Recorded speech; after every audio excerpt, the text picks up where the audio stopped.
Hey everyone, Brandflex here, back with another Eternal Return video. So first of all, sorry about the video going on in the background. Usually I try and record my actual gameplay so that, it's a bit more personable. You can see what items I'm making and what clicks I'm making and where my camera is, but unfortunately I'm pretty stupid and I forgot to hit the record button on a bunch of pretty good games, this being one of them.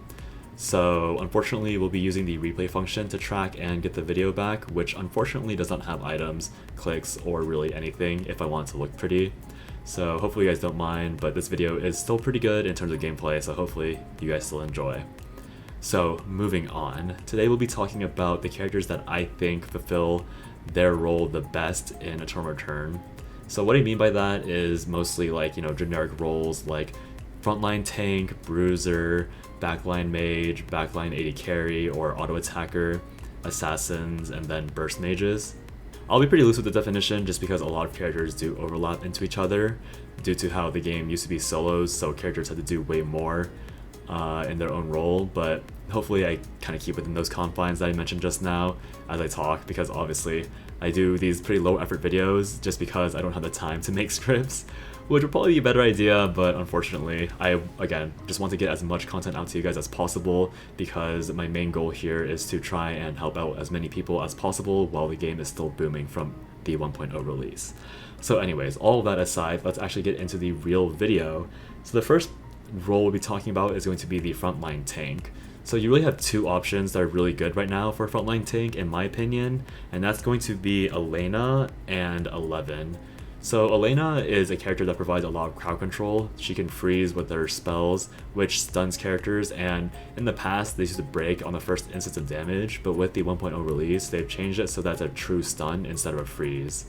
So because of that, she's really good at disrupting everyone in the enemy team because she can freeze multiple characters and provide these large zones of control that prevent her opponents from walking around and, freely moving.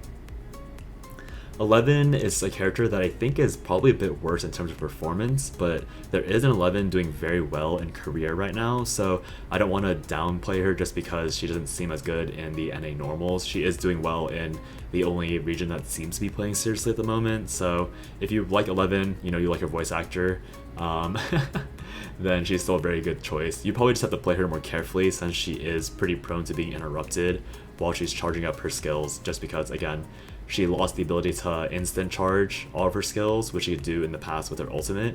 Now she has to manually charge everything, which again requires a bit more of a skill ceiling just because you have to know when you're allowed to cast abilities now. So tanks aside, the other kind of melee bulky role is going to be bruiser. The best bruiser by leaps and bounds right now is going to be Leon. He provides an insane amount of utility and crowd control and shielding, to the point where it's actually weird to call him a bruiser because he feels more like a tank, but he does a ton of damage, which a lot of the tank category characters won't be doing. The second character that's going to be pretty good at being a bruiser is actually going to be Debi and Marlene, the newest character in the game. So in my opinion, there's actually only one very specific build that works that well, that categorizes her as a bruiser instead of a melee DPS, and that's going to be the one that forces you to build Leviathan and Mithril armor, along with the visor for Legendary Helmet. And the reason why this works so well is because visor and Mithril armor combined give you almost cap CDR, and the way Debi's skills work in CDR is that her W and Q scale off not only attack speed but also CDR, which means that if you have both near about the optimal amount, your Q will be on like a 1.2 second CD and your W rather will be on like a 2.5 second CD, which greatly increases your damage because of how often you're casting. And with Mithril armor, you're just so much more tanky because of how many stats it gives compared to other items like shooting star armor, which would be, in my opinion, the best quote-unquote DPS armor outside of Omerta, which is much harder to get. So moving on from bruisers, we'll be talking about melee burst characters. Melee burst characters, the best one by far in my opinion is going to be Cathy. I'm sure if you guys have been playing the game, you understand the pain. Cathy runs in, hits a suture on you and a teammate, hits W, hits ult, and you're just dead. I don't think there's much to explain about that, purely because of how strong Cathy is. Everyone knows how it feels to be on the end of a opposing Cathy, and yeah, not too much to explain there.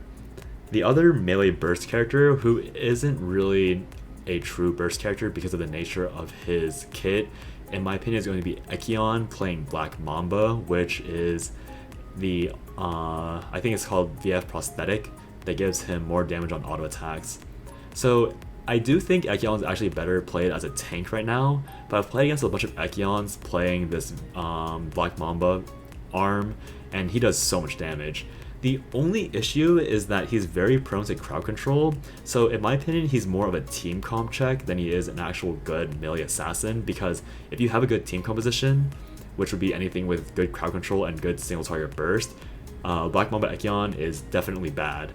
But if the enemy team comp doesn't really have a good balance of units and they decide to just make a hodgepodge match of a team, Echion will dash through them and make their lives miserable. So I would say low elo, Echion's probably pretty good, but expect his efficacy and efficiency to drop off very quickly as you climb higher in the ranks.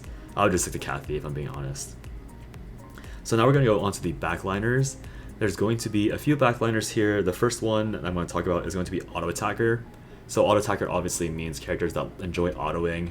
As I mentioned in a previous video, the way that Eternal Return works is very different than most MOBA games where there's only one defensive stat. So it doesn't matter if the auto attacker scales off of skill amplification or attack power. In the end, they're playing essentially the same way. So I'll be kind of accounting for Jenny in this category, even though she is technically a mage, purely because she, auto attacks a lot and her main form of damage is auto attacking. So Jenny aside, I think Jenny is the best skill amp auto attacker, so if you want to play a skill amplification character, Jenny is your best bet. However, the best attack power auto attacker at the moment does seem to be Hart by leaps and miles. So the reason why Hart is better than both Isol and Aya in my opinion, as well as Rio, is purely because Hart has a lot more mobility and utility in her kit. Her evolutions allow her to upgrade her E, which is her dash, to jump up to 3 times, and I don't know if it's just like the performance optimization that's making it seem like it's way faster, but it is a lot faster than it was before.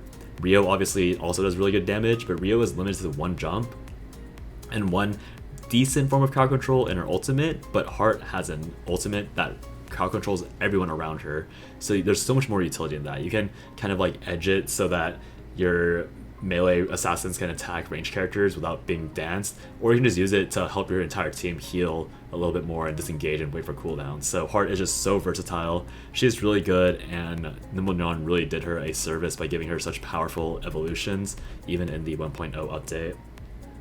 For magic DPS, there will be a few categories here, mostly because there are no true attack power supports, if that makes any sense. Magic DPS will kind of categorize both not only the big burst, but also the consistent damage, as well as the utility-based magic DPSers. So with these 3 categories, I will have ADINA at the top of all of them. ADINA is very, very hard to play. Like, her difficulty level is so high that if you don't know what you're doing, she will feel terrible at any given point. But her level of skill is so high that if you know what you're doing, she will feel like the most unbalanced character you have ever had the pleasure to face against. And I say this as a person who was really advocating for ADINA since the very beginning, when she got her initial rework that allowed her conjuncts or her ultimate to be 0 cooldown. And again, I want to reiterate that I want to be very honest with the characters I like, just because I don't enjoy being the person that downplays character strengths, although it does happen sometimes because I'm not using the right build. But ADINA was somebody that I want to reiterate that every time I think she's strong, which is permanently since her ultimate rework, I have said that she's one of the most broken characters in the game, even when others disagreed. So trust me when I say this, if you learn ADINA, her ins and outs, you will be rewarded no matter what team you get. If you have a pre-made, you'll be even more rewarded because they'll be able to peel you properly, but ADINA just does literally everything, especially with the tactical skills inclusion. She has a blink, she has damage, she has shields, she has healing, she does the entire 9 yards, and there's no downside for playing ADINA, besides the fact that if you miss position, you have no blink, you'll die instantly, which isn't really a problem because so many mages share that exact same issue.